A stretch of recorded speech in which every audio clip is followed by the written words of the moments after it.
The world of Middle-earth is a very big place. But at the heart of it lies its people.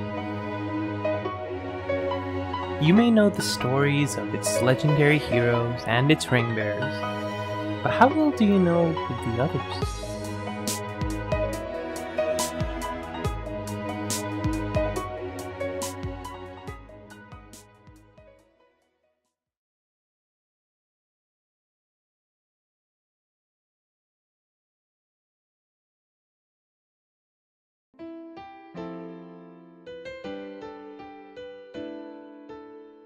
Trestlebridge was once a quiet and peaceful town.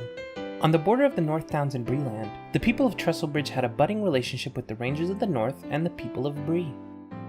That is, until catastrophe struck.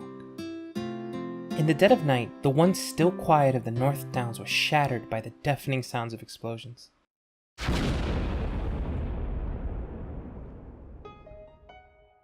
All at once, the town of Trestlebridge was lit up in smoke and flames. The people of Trestlebridge knew of the dangers they faced living so close to the northern mountains, and they had been vigilant in their defenses. But on this night, nobody came. No one, save for Aggy.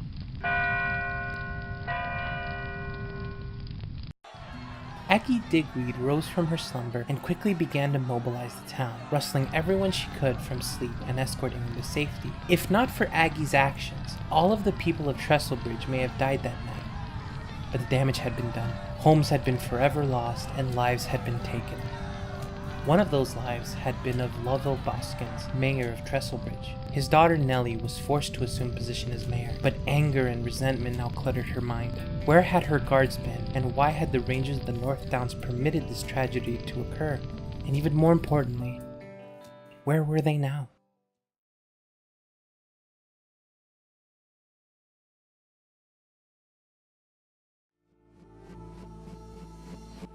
With the light of dawn approaching, so too approached a reckoning. Talbot Hinton, the man who was supposed to be on watch, was immediately seized and jailed for falling asleep at his post, although curiously, he proclaimed innocence that he had no recollection of what occurred that night. Aggy Digweed was perhaps the only person that gave Talbot's story merit. However, she did not have time to focus on what had happened, and instead looked to what may occur.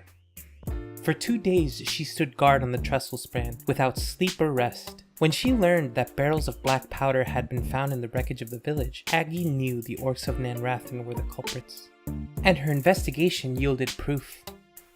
Within an orc camp on the Greenway, boxes of black fire were found littered around the camp. More importantly, however, was the discovery of a black vile liquid within cauldrons. It would seem poor Talbot had been incapacitated by this liquid. With this revelation, he was absolved of his crimes and let go. Aggy felt relieved that at least one more innocent life had been spared, but her part in this story was far from over. An uneasiness came over Aggy. The black fire had to have been planted beforehand, but how? Surely they would have caught orcs in the town, so it had to be an inside job. Aggy questioned the townsfolk. A lot of them admitted to seeing an unusual looking man around town. With that, she set out to find her culprit. Deep within the orc camps, a half-orc by the name of Lugbas was found. He had been responsible for planting the black fire, and in response, he was smited by Aggy.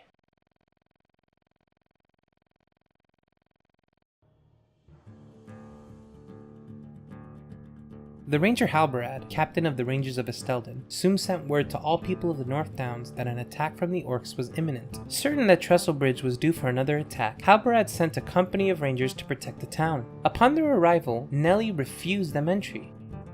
Before they could protest, however, the orcs arrived. Together, Nellie, Halberad, and Aggy defended Trestlebridge against the fury of orcs. With the orcish threat diminished and the town safe, Nellie forgave Halberad and welcomed the rangers back into her village. Furthermore, she agreed to meet with the representatives of the North Town to quell the growing threat. Thus ends the chronicle of Aggy Digweed, hero of Trestlebridge and stalwart guardian of its people.